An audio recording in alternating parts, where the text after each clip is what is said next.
If you've been watching my channel for a little while, then you know I've been on a campaign with the stock that represents Robinhood Markets, ticker symbol HOOD. And I actually just continued my campaign of selling calls on this stock.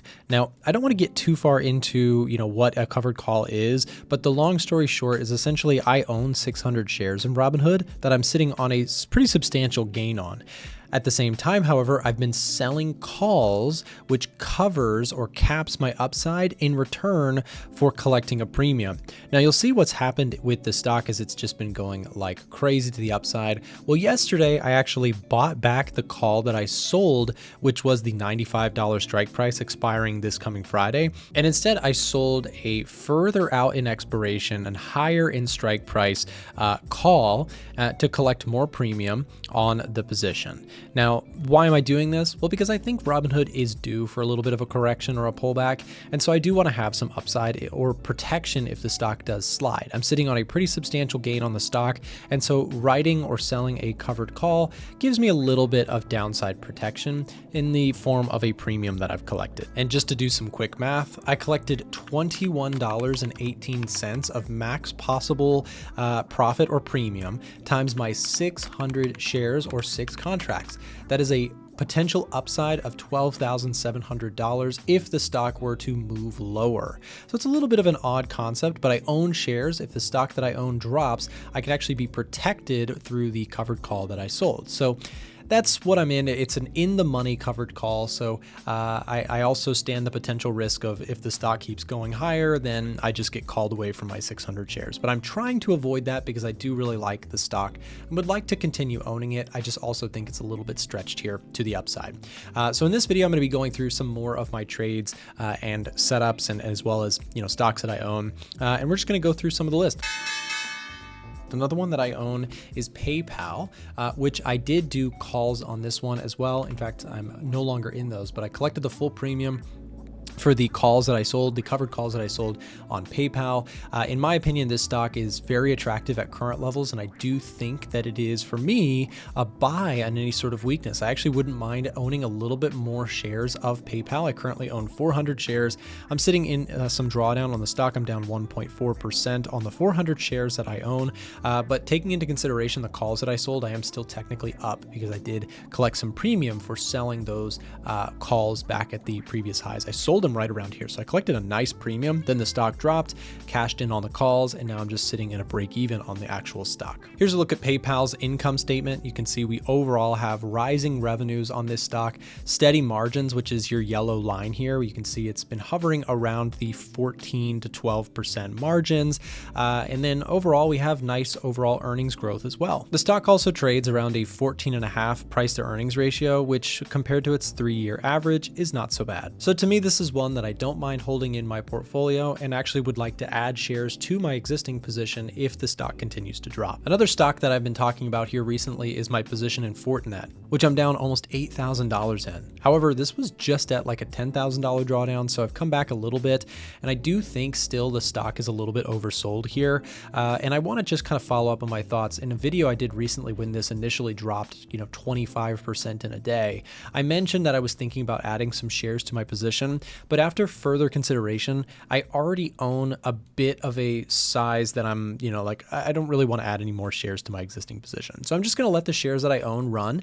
If they want to come back, then great. If they stay down for a little while and I end up having more cash available at some point in my portfolio, I may actually choose to add to the stock.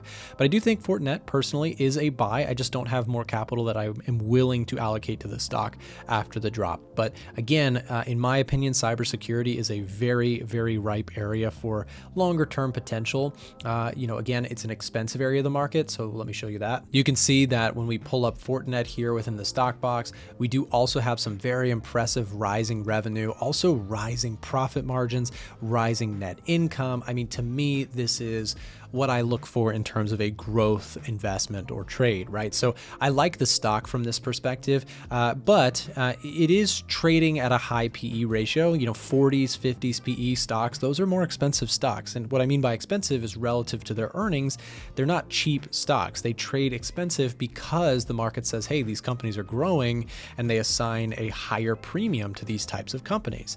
So I'm not afraid of the valuation at 40.5. In fact, it is slightly below its 3-year average, which makes the stock relatively attractive in my view, especially with the recent drop in share price. Today's video is sponsored by Moomoo. And if you haven't heard of Moomoo before, they're a one-stop global trading platform with over 26 million users across the US, Australia, Singapore, Canada, Malaysia, and Japan. And Moomoo offers $0 commissions on stocks, ETFs, and options trades. They also offer free level 2 data and real-time options chain data, no extra charge. And the Moomoo platform is super advanced. They offer a really powerful options trading tool, and you can even track latest public figures holdings like Nancy Pelosi's directly within their portal. And if you want to learn something about a particular stock, just ask Moomoo's AI feature. With this tool, you can ask for trading insights on your favorite stocks. And if you want to tap into what institutions are buying and selling, check out their institutional tracker. This tool allows you to explore top institutional holdings. What sets Moomoo apart is their incredible platform for researching stocks, checking out all sorts of different analyst rating tools, and insider holdings and trades. And for a limited time, as shown on the dates on the screen right now, you can get up to $1,000 in Nvidia shares, plus 8.1% APY for US users. As you can see on the screen, please follow the criteria here and make sure to use the link in the description to get the full context behind this offer while it is available. It is available for only a limited time. And are you already trading with another brokerage, but all these tools sound pretty cool? Well, I think so too. And they're currently offering a really cool 3% match on the first $1 up to $20,000 transferred from another brokerage. So if you're looking to take your trading tools to the next level, check out Moomoo and take advantage of some of the offers available using the link and details in the description of this video down below. Now back to the video. Here's another stock I own, which is Uber, which I'm sitting in a nice gain overall. I'm up 38% on the shares that I bought back in the April sell-off. Stock has been really strong since then, as it actually makes quite a lot of sense to me if you think about it. Uber, rebounded so sharply from the April sell-off simply because it's not nearly as exposed to tariff stuff as perhaps other companies might have been.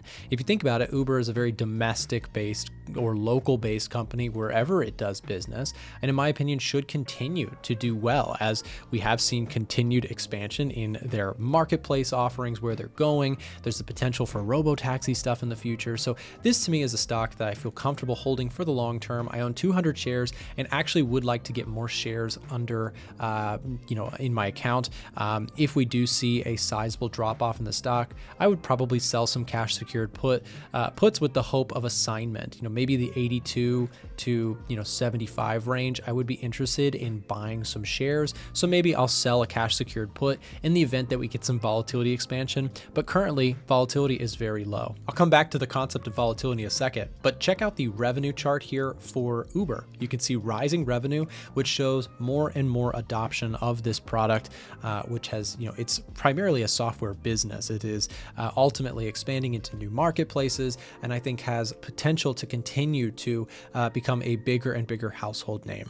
Net income spiked and then kind of dropped here recently in terms of what has been happening though. The long story is we do still see a trend in the upward direction for Uber. And what we can see here too is that the trailing 12-month PE ratio also looks relatively attractive. We also have a forward PE at 20.5, which is not so bad either. But only in recent years has Uber actually become an earnings per share grower. You can see for quite some time earnings per share was in the negative, where this company was not yet profitable, but has since risen into a profitable company. And this is what I like to see, is the EPS rising over time, right? The earnings per share going up over time to justify the multiple on the stock. And again, rising earnings per share should lead over time to a rising stock price. A very clean example of a chart with a really pretty EPS trailing 12-month is Nvidia, right? Which has continued to see just a stack on stack on stack rise in their earnings per share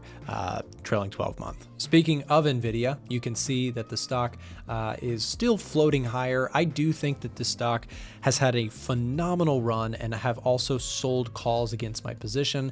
I collected $1.38 per share. I have 500 shares. So for doing this, I collect a max premium of 500 shares times the $1 $2.38 that I collected. So I collect a max premium of $690 if at expiration, Uber share price is below $205, which is the agreed upon strike price with the calls that I've sold. And I want to talk momentarily about where the stock market is and my overall bias on it at this time. So I want to discuss just a little bit of my outlook when it comes to the market at this time. I am a little bit cautious. We have seen several times here recently where the demand for calls has briefly gone off the charts. So what I'm looking at is the put to call ratio, and this red and green line represent thresholds or standard deviations as to where the options market is getting more on the high demand for calls or high demand for puts. Another way of saying that is that when this chart goes very high, that tells you that a lot of people are buying puts and they're fearful in the markets. And when this chart goes very low, it's showing a high demand for calls or bullish bets on the market. And so when everybody is sort of on the camp of, oh, markets are going to rip higher, it makes me a little bit cautious. And what I've actually been doing in these moments, as I have been doing recently, is I've been adding covered call positions when I see the put to call ratio go extremely one side or the other. And by the way, within the stock box, we have a huge list of ETFs to help track this.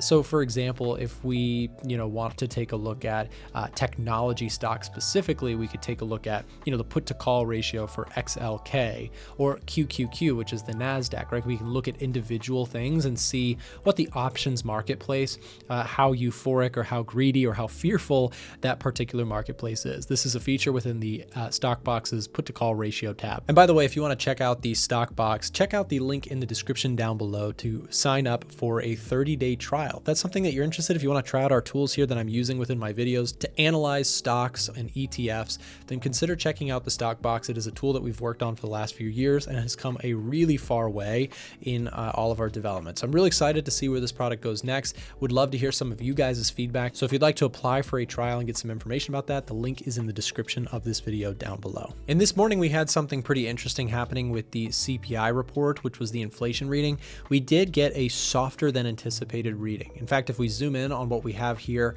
we had a forecast, a CPI forecast of 2.8%. The actual number that came in was 2.7%. So inflation was a little bit soft. In response to this, stocks as a whole have moved slightly higher here today. But of course, not all stocks are created equal. Check out CRM, which is another position that I have down here today and continues to be a loser in the account. We also have Coinbase, which can't seem to catch a break. It's been in a big drawdown, actually. If you bought the stock at these highs, you saw a 34% drawdown. I personally I do like the idea of Coinbase, but it is still an expensive company, and I just am a little bit cautious with stocks near their all-time highs to buy companies like a Coinbase, again, or a Spotify. I mean, these are companies that I really like, but I'm a little cautious to buy them unless the broader market has a bit of a correction or a pullback. We have McDonald's down a little bit today, Coca-Cola, Amazon, which I do think is still a buy in my personal opinion. If we do see the stock kind of shoot lower, I may choose to pick up some more shares of Amazon. I already have 260, but would like to get more of this. Nvidia is down just a little bit here today. And then you have Tesla, which I do need to update you guys on my Tesla position. Check this out. So look at all the mess that I have here on Tesla. Let's break this down as easily as I can. So I own, underneath all of this, I own 400 shares of Tesla. My average share price for Tesla is $235.48. So I own Tesla at a much lower price than where it currently trades today. But I also would like to collect some income on my shares, as the stock has been really range bound, and I'm also pretty cautious about having too much exposure to what is a very volatile stock. This thing could drop dramatically very quickly or rally very dramatically very quickly. So what I've done in recent times is I've sold 2 different strike price calls with the same expiration date. Let's first of all break down what this does. So I sold the $355 calls and 400 calls with an expiration date of September 19th. Now for doing that, I collected on, let's do the more exciting one, the $355 strike price call. I collected $8.89 per share times 200 shares. Getting out our calculator, that means we do $8.89 times 200 shares. I collected $1,778. That's my max profit if I were to realize realize those gains and the stock were to trade below the $355 strike price by expiration. On the second set of calls, which is the $400 strike price, I collected $2.65. Now I collected this, and we can do that by 200 shares, a $530 max premium, but you can see that these calls are trading much cheaper because they're much further away. So in this case, I've collected $530 here, I've collected just under $1,800 here, and essentially if the stock trades sideways, I get to keep these premiums and I get to keep my shares. If the stock price explodes from here, let's just say it goes to 420, then I have to close out of all of my shares, but I still get to capture my, well, let's do the quick math, 1778 plus my 530 means I have a max potential in premium of $2,308. So if what happens here, let's just say that the stock price goes sideways throughout now until the end of September, if that takes place, then what will occur is I just keep my $2,300 in premium and I get to keep my shares. If the stock price drops, I keep my $2,300 in premium, but I also keep the shares, which then go into some drawdown. And if the stock price goes way up, right, then I keep my $2,300 in premium, but I have to sell my shares. That is essentially what I'm doing by selling covered calls on the stock. Why did I choose to do two different strike prices? Well, because one is a little bit more of an aggressive, like, okay, I'd like to take some profits on my position. I've done really well in the stock. I'm up, again, 40+% in the stock from my trade back in April. But I also want to keep some shares unless the stock just goes crazy, in which case I'll just take profits on everything. Oh, and by the way, the $2,300 that I collect is in addition to the share price appreciation that I would get on my shares, right? So if I own 400 shares at 235 and I ultimately close out some at 400 and some at 355, I do also get to keep the profit that I've made on the share price appreciation. This is why I personally really love covered calls. Now, I have more shares and more positions that I'll continue to cover in future videos, as I don't want to make this one too long. If you enjoy my content, do me a big favor, make sure to hit the thumbs up button, subscribe to my channel if you're new. And remember, if you want to check out the stock box, I'll leave a link in the description down below to where you can explore it or sign up for a trial. Thanks for watching.